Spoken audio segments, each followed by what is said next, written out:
চালক ও যাত্রীর মধ্যে কথা কাটাকাটি থেকে সংঘর্ষ, ওসি সহ আহত ৩০। আব্দুল হামিদের দেশত্যাগ, পুলিশ সদস্যদের শাস্তি প্রত্যাহার নিয়ে প্রশ্ন। জানাবো রাজধানীর যে এলাকায় আত্মগোপনে ছিলেন মমতাজ। এবং সর্বশেষ জানাবো সচিবালয় অশান্ত করে ঘোলা পানিতে মাছ শিকার নয়। শুনছিলেন সংবাদ শিরোনাম, এবারে বিস্তারিত। চালক ও যাত্রীর মধ্যে কথা কাটাকাটি থেকে সংঘর্ষ, ওসি সহ আহত ৩০। হবিগঞ্জ শহরে ব্যাটারি চালিত ইজি বাইকে যাত্রী ওঠানো নিয়ে চালক ও যাত্রীর মধ্যে কথা কাটাকাটি থেকে সংঘর্ষের ঘটনা ঘটেছে। পরে এই সংঘর্ষ দুই এলাকার বাসিন্দাদের মধ্যে ছড়িয়ে পড়ে। বেলা 3:30 থেকে বিকেল 5টা পর্যন্ত চলা এই সংঘর্ষে পুলিশ সহ অন্তত 30 জন আহত হয়েছেন। ঘটনার সময় শহরের প্রধান সড়ক দিয়ে প্রায় 1.5 ঘন্টা সব ধরনের যান চলাচল বন্ধ হয়ে যায়। পরে পুলিশ ও সেনাবাহিনী এসে পরিস্থিতি নিয়ন্ত্রণে আনে। পুলিশের প্রত্যক্ষদর্শী সূত্রে জানা যায়, শহরের শাস্তানগর এলাকায় বেলা 3:30টার দিকে একটি ব্যাটারি চালিত ইজি বাইকে যাত্রী ওঠানো নিয়ে বড় বহুলা গ্রামের এক ব্যক্তির সঙ্গে ইজি বাইক চালকের ঝগড়া হয়। পরে শহরে 2 নম্বর পুল এলাকায় ইজি বাইক পৌঁছালে এই দুজনের ঝগড়া আরো বেড়ে যায়। এ সময় ঝগড়ায় লিপ্ত থাকা দুই ব্যক্তির পরিচিত লোকজনও সংঘর্ষে জড়িয়ে পড়েন। পরে এ সংঘর্ষ শহরের বহুতলা ও শায়েস্তানগর এলাকায় লোকজনের মধ্যে ছড়িয়ে পড়ে। উভয় পক্ষের লোকজন শহরের প্রধান সড়কে অবস্থান নেয় এ সংঘর্ষে লিপ্ত হন। প্রায় 1.5 ঘন্টা চলা এ সংঘর্ষে উভয় পক্ষ ইটপাটকেল, লাঠিসোঁটা ব্যবহার করে। সংঘর্ষে হবিগঞ্জ সদর মডেল থানার ভারপ্রাপ্ত কর্মকর্তা সহ পুলিশের 5 সদস্য এবং উভয় পক্ষের আরো 25 জন আহত হন। পরে পুলিশ ও সেনাবাহিনী ঘটনাস্থলে এসে এ সংঘর্ষ নিয়ন্ত্রণে আনতে সক্ষম হয়। আহত ব্যক্তিদের মধ্যে 12 জন হবিগঞ্জ 250 শয্যা জেলা হাসপাতালে চিকিৎসা নেন। হবিগঞ্জ সদর মডেল থানার ওসি AKM শাহাবুদ্দিন শাহিন জানান, ইজি বাইকে যাত্রী ওঠানো নিয়ে চালকের সঙ্গে এক ব্যক্তির কথা কাটাকাটি থেকে এ সংঘর্ষ থামাতে গিয়ে তিনি ও পুলিশের কয়েকজন সদস্য আহত হয়েছেন। আহত ব্যক্তিরা হবিগঞ্জ হাসপাতালে চিকিৎসা নিয়েছেন। রাজধানীর যে এলাকায় আত্মগোপনে ছিলেন মমতাজ। ফ্যাসিবাদী দল আওয়ামী লীগের সাবেক এমপি ও কণ্ঠশিল্পী মমতাজ বেগমকে গ্রেপ্তার করেছে ঢাকা মহানগর গোয়েন্দা পুলিশ। রাত 12:15টার দিকে তাকে গ্রেপ্তার করা হয়। মমতাজ বেগম রাজধানীর ধানমন্ডিতে একটি বাসায় আত্মগোপনে ছিলেন। গোপন সংবাদের ভিত্তিতে মধ্যরাতে তাকে গ্রেপ্তার করা হয়। তাকে ডিবি কার্যালয়ে নেওয়া হয়েছে। ডিবি যুগ্ম কমিশনার মোহাম্মদ নাসিরুল ইসলাম বলেন, আওয়ামী লীগের সাবেক এই এমপির বিরুদ্ধে রাজধানী ও মানিকগঞ্জে বৈষম্য বিরোধী আন্দোলনের হত্যা সহ একাধিক মামলা রয়েছে। গোপন সংবাদের ভিত্তিতে সোমবার রাত 12টার কিছু সময় আগে ধানমন্ডির স্টার কাবাবের পেছনে একটি বাসা থেকে তাকে গ্রেপ্তার করা হয়েছে। মমতাজকে ডিবি কার্যালয়ে রাখা হয়েছে। আব্দুল হামিদের দেশত্যাগ, পুলিশ সদস্যদের শাস্তি প্রত্যাহার নিয়ে প্রশ্ন। সাবেক রাষ্ট্রপতি মোহাম্মদ আব্দুল হামিদের মতো ভিভিআইপির দেশত্যাগের ঘটনা ঊর্ধ্বতনরা জানতেন মনে করেন পুলিশের সাবেক কর্মকর্তারা। গ্রিন সিগন্যাল পেয়েই জুনিয়র কর্মকর্তা বা সদস্যরা তার ইমিগ্রেশন সম্পন্ন করেন এবং দেশত্যাগের সুযোগ দেন। অথচ সমালোচনার মুখে পুলিশের অধস্তন সদস্যদের শাস্তির আওতায় আনা হয়েছে। বিষয়টি নিয়ে সংশ্লিষ্ট মহলে প্রশ্ন উঠেছে। সাবেক পুলিশ কর্মকর্তারা বলছেন, এখানে কারো না কারো সহযোগিতার যোগসাজশ ছিল। পরিস্থিতি না বুঝে বক্তব্য দেওয়া এবং পরের সমালোচনার মুখে অধস্তনদের শাস্তি দেওয়ার বিষয়টি রোগ না বুঝে চিকিৎসা দেওয়ার মতো। ছাত্র জনতার অভ্যুত্থানে আওয়ামী লীগ সরকারের পতনের 9 মাস পার হতে গত 7ই মে দিবাগত রাত 3টা 5 মিনিটে থাই এয়ারওয়েজের একটা ফ্লাইটে দেশ ত্যাগ করেন সাবেক রাষ্ট্রপতি আব্দুল হামিদ। তার বিরুদ্ধে হামলা ও সহিংসতার ঘটনায় গত 14 জানুয়ারি কিশোরগঞ্জ সদর থানায় একটি মামলা দায়ের হয়। ইমিগ্রেশন কর্তৃপক্ষ বলছে, আব্দুল হামিদের দেশ ত্যাগে কোনো নিষেধাজ্ঞা না থাকায় তাকে চিকিৎসার জন্য যেতে দেওয়া হয়েছে।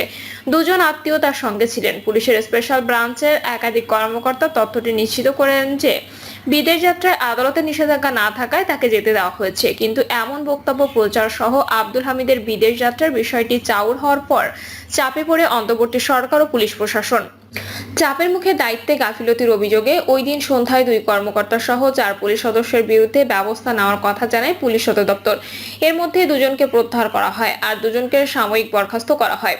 প্রত্যাহার করা সদস্যরা হলেন ওই রাতে বিমানবন্দরে ইমিগ্রেশনের ভারপ্রাপ্ত কর্মকর্তার দায়িত্বপ্রাপ্ত করা অতিরিক্ত পুলিশ সুপার তাহসিন আরিফ ও কিশোরগঞ্জের পুলিশ সুপার মোহাম্মদ হাসান চৌধুরী। সাময়িক বরখাস্ত করা হয় কিশোরগঞ্জের সদর থানার দায়ের হওয়া মামলার তদন্ত কর্মকর্তা SI আজহারুল ইসলাম ও পুলিশের বিশেষ শাখার ডিএসআই মোহাম্মদ সুলাইমানকে। ওই ঘটনা ঘটিত পুলিশ ও তদন্ত কমিটি থেকে অনানুষ্ঠানিকভাবে তদন্ত শুরু করেছে। কমিটিকে 3 কার্যদিবসের মধ্যে প্রতিবেদন জমা দিতে বলা হয়েছে। অতিরিক্ত আইজিপি মতিউর রহমান শেখের নেতৃত্বে গঠিত তদন্ত কমিটির বাকি 2 সদস্য হলেন এসবি ডিআইজি মোহাম্মদ মনিরুল ও ডিএমপি যুগ্ম পুলিশ কমিশনার মোহাম্মদ নাসিরুল ইসলাম। এদিকে আব্দুল হামিদের দেশ ত্যাগের পর 8 মে ফেসবুকে এক স্ট্যাটাসে জাতীয় নাগরিক পার্টির আহ্বায়ক মোহাম্মদ নাহিদ ইসলাম লেখেন, আমরা দেখতে পাচ্ছি ফ্যাসিস্ট ও খুনি আওয়ামী লীগের বিচার নিয়ে টালবাহানা হচ্ছে। আওয়ামী লীগের নিবন্ধন বাতিল ও নিষিদ্ধের ব্যাপারে কোনো সিদ্ধান্ত নেওয়া হচ্ছে না। আসামিদের জামিন নিয়ে দেওয়া হচ্ছে। অবৈধ ফ্যাসিস্ট সরকারের রাষ্ট্রপতিকে চোখের সামনে পালিয়ে যেতে দেওয়া হয়েছে। বিচার প্রশ্নে সরকারের প্রতি আমাদের অনাস্থার জায়গা তৈরি হয়েছে। জুলাইয়ে আমাদের প্রতিশ্রুতি ছিল খুনিদের বিচার এবং মুজিববাদীদের বাংলার মাটিতে আর কখনো রাজনীতি করতে পারবে না। তিনি আরো লেখেন, আজ রাতেই ফয়সালা হবে আওয়ামী লীগের বিষয়ে। আওয়ামী লীগের বিচার, নিবন্ধন বাতিল ও রাজনৈতিক কার্যক্রম নিষিদ্ধের সুস্পষ্ট রোডম্যাপ না আসা পর্যন্ত আমরা রাজপথ থেকে উঠব না। 2 দিনের আন্দোলনের মাথায় গত শনিবার রাতে উপদেষ্টা পরিষদের জরুরি বৈঠক শেষে সাংবাদিকদের জানানো হয়, আওয়ামী লীগের যাবতীয় কার্যক্রম নিষিদ্ধ করার সিদ্ধান্ত নেওয়া হয়েছে। আর বিচার শেষ না হওয়া পর্যন্ত আওয়ামী লীগ এবং এর সব অঙ্গ সহযোগী ও ভ্রাতৃপ্রতিম সংগঠনের যাবতীয় কার্যক্রম নিষিদ্ধ করে বিকেলে প্রজ্ঞাপন জারি করেছে স্বরাষ্ট্র মন্ত্রণালয়ের জননিরাপত্তা বিভাগ। অন্যদিকে বিমানবন্দর দিয়ে আব্দুল হামিদ কিভাবে দেশ ছাড়লেন তা পর্যালোচনায় 3 সদস্যের উচ্চ পর্যায়ের কমিটি গঠন করেছে প্রধান উপদেষ্টা দপ্তর। আগামী 15 দিনের মধ্যে কমিটিকে প্রতিবেদন জমা দেওয়ার নির্দেশ দেওয়া হয়েছে। শিক্ষা মন্ত্রণালয় উপদেষ্টা সিআর আবরারের নেতৃত্বে গঠিত কমিটিতে সদস্য হিসেবে রয়েছেন পরিবেশ, বন ও জলবায়ু পরিবর্তনের মন্ত্রণালয়ের উপদেষ্টা সৈয়দা রিজওয়ানা হাসান এবং নৌ পরিবহন, শ্রম ও কর্মসংস্থান মন্ত্রণালয়ের উপদেষ্টা এম শাকাওয়াত হোসেন। কমিটির কাজের পরিধিতে বলা হয়েছে, কমিটির সাবেক রাষ্ট্রপতি বিদেশে যাওয়ার প্রক্রিয়া বিশ্লেষণ করে তিনি কিভাবে বিমানবন্দর দিয়ে গেলেন তা পরীক্ষা করবে। এছাড়া সংশ্লিষ্ট কর্তৃপক্ষের দায়িত্ব পালনে কোনো গাফিলতি বা ব্যত্যয় হয়েছে কিনা তাও খুঁজে বের করবে কমিটি। যারা দায়িত্ব পালনে ব্যর্থ হয়েছেন তাদের চিহ্নিত করে ভবিষ্যতে এমন ঘটনা এড়াতে কি ব্যবস্থা নেওয়া উচিত সেই সুপারিশও করবে কমিটি। তদন্ত কাজে কমিটি প্রয়োজনীয় দলিলপত্র, যন্ত্রপাতি, প্রমাণ চাইতে পারবে। সংশ্লিষ্ট ব্যক্তিদের সাক্ষাৎ নেওয়ার ক্ষমতা থাকবে। সব সংস্থা কমিটির নির্দেশনা পালন ও সহায়তা দিতে বাধ্য থাকবে। কমিটি ইচ্ছা করলে অতিরিক্ত সদস্য কো-অপ্ট করতে হবে। যারা সহযোগিতা করেছে ব্যবস্থা নিতে ব্যর্থ হলে পদত্যাগ করবেন স্বরাষ্ট্র উপদেষ্টা। গত 10 মে দিনাজপুরে জেলা প্রশাসন কার্যালয়ে স্বরাষ্ট্র উপদেষ্টার আগমন ঘিরে বিক্ষোভ শুরু করেন জুলাই আন্দোলনকারীরা।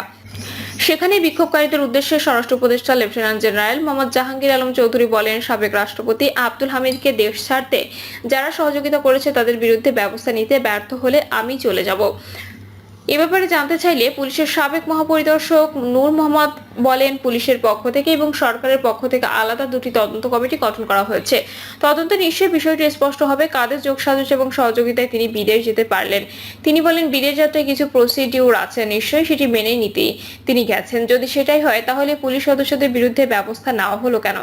এমন প্রশ্নের জবাবে তিনি বলেন, যাদের বিরুদ্ধে ব্যবস্থা নেওয়া হয়েছে তাদের ইশারায় বা শুধু তাদের কথায় আব্দুল হামিদের মতো ভিভিআইপি নির্বিঘ্নে চলে যেতে পারবেন এটা মনে করার কোনো কারণ নেই। অনেক সময় এটা হয় যে অজান্তেই ঘটে, কিন্তু যোগসাজশ থাকে। এটা সাধারণ কোনো বিষয় নয়। এখানে নিশ্চয়ই আব্দুল হামিদের যাওয়ার বিষয়ে তাদের কেউ না কেউ সংশ্লিষ্ট। রাষ্ট্রীয় অবস্থান থেকে এটা জানার কথা, যদি না জেনে থাকে তাহলে কেন জানে না, সেটাও ঊর্ধ্বতনদের ব্যর্থতা। নূর মোহাম্মদ বলেন, আলাপ আলোচনা ও সমালোচনা হচ্ছে, যে কারণে হয়তো গাফিলতির অভিযোগ তুলে তাৎক্ষণিক ব্যবস্থা নেওয়ার কথা বলছে পুলিশ, কিন্তু এটা ছোট কোনো বিষয় নয়। ঊর্ধ্বতনরা জানবেন না, আর অধস্তনরা তো কারো নির্দেশনা পালন করেন। নির্দেশ তো কেউ না কেউ দিয়েছে, সেখানে শুধু অধস্তনদের বিরুদ্ধে ব্যবস্থা নেওয়া চা। অধস্তনদের শাস্তি দেওয়ার, রোগ না বুঝে চিকিৎসা দেওয়ার মতো অবস্থা। সাবেক আইজিপি নুরুল হুদা বলেন, বিদেশে চলে যাওয়া আজকাতে আদালতে নিষেধাজ্ঞা থাকতে হয়। যদি কারোর বিরুদ্ধে ফৌজদারি মামলা থাকে সেটা আদালতে জানাতে হয়। আদালত তখন নিষেধাজ্ঞা দেয়। এক্ষেত্রে সেটা ছিল কিনা দেখতে হবে। যদি তাকে থাকে তাহলে তো সেটা বিবেচ্য বিষয়। নিরাপত্তা ও রাষ্ট্রীয় কারণে লিখিত বা অলিখিত নির্দেশনা থাকে কার বিদেশ যাত্রায় নিষেধাজ্ঞা দেওয়া হয়। যারা বিমানবন্দরের দায়িত্ব ছিলেন তারা এ ব্যাপারে ঊর্ধ্বতন কর্তৃপক্ষের সঙ্গে যোগাযোগ করেছিলেন কিনা সেটাও দেখতে হবে। প্রিয় দর্শক, এই ছিল এখনকার সর্বশেষ সংবাদ। আপডেট সব সংবাদ পেতে চ্যানেলটি সাবস্ক্রাইব করে বেল আইকনটি ক্লিক করে রাখুন।